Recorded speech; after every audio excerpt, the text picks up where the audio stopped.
Всем привет! Это нету классическое видео об итальянской кухне, снятое итальянцем.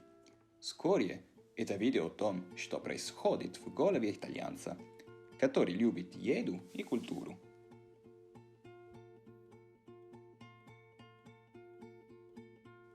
Как вы знаете, на данный момент в Италии города закрыты из-за коронавируса. На улицах нет людей, и даже Венеция может показаться грустной. Но в этом есть и положительный момент. У меня было много свободного времени, чтобы заняться вещами, которые мне действительно нравятся.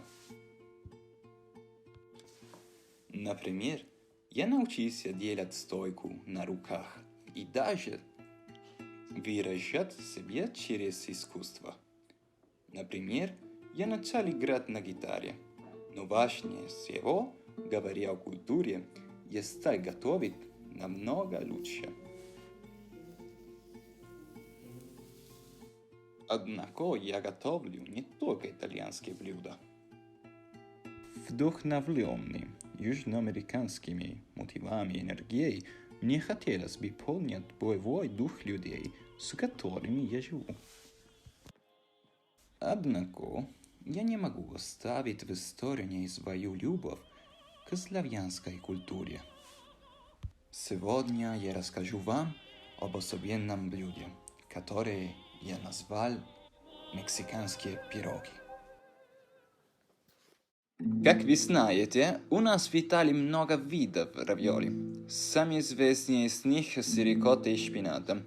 Но начинка может быть разной в зависимости от рецепта и особенно региона происхождения.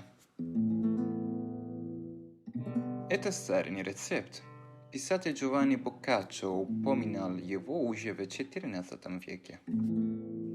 Тесто для равиоли обычно готовят из яиц, но лично я питаюсь лаваш к китайскими равиоли, тесто которых состоит только из воды и муки. Оно похоже на тесто для пирогов. Вот потому что, когда я первый раз был в Кракове, я сразу же влюбился в польские пироги.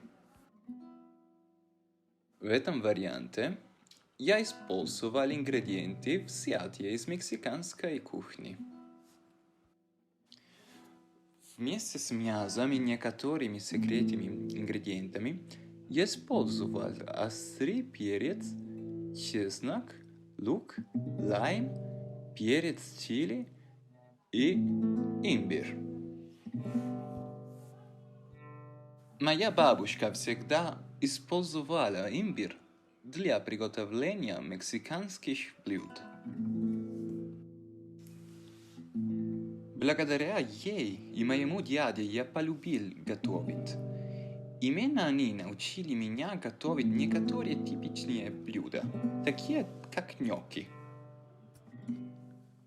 Несмотря на то, что моя бабушка итальянка готовит в основном традиционную еду, я уверен, что она бы оценила этот невероятный микс вкусов, который заключен в этом удивительно простом рецепте теста.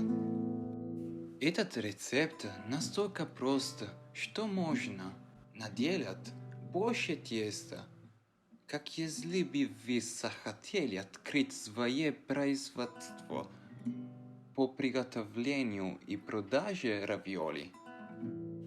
Но лишнее тесто всегда можно хранить в морозилке. Что больше всего напоминает мне славянскую кухню, так это использование капусты.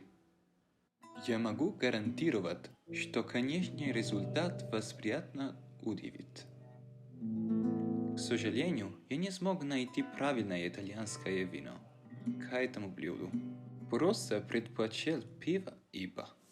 Мои соседи оценили мою идею, и я надеюсь поделиться с вами полным рецептом как можно скорее.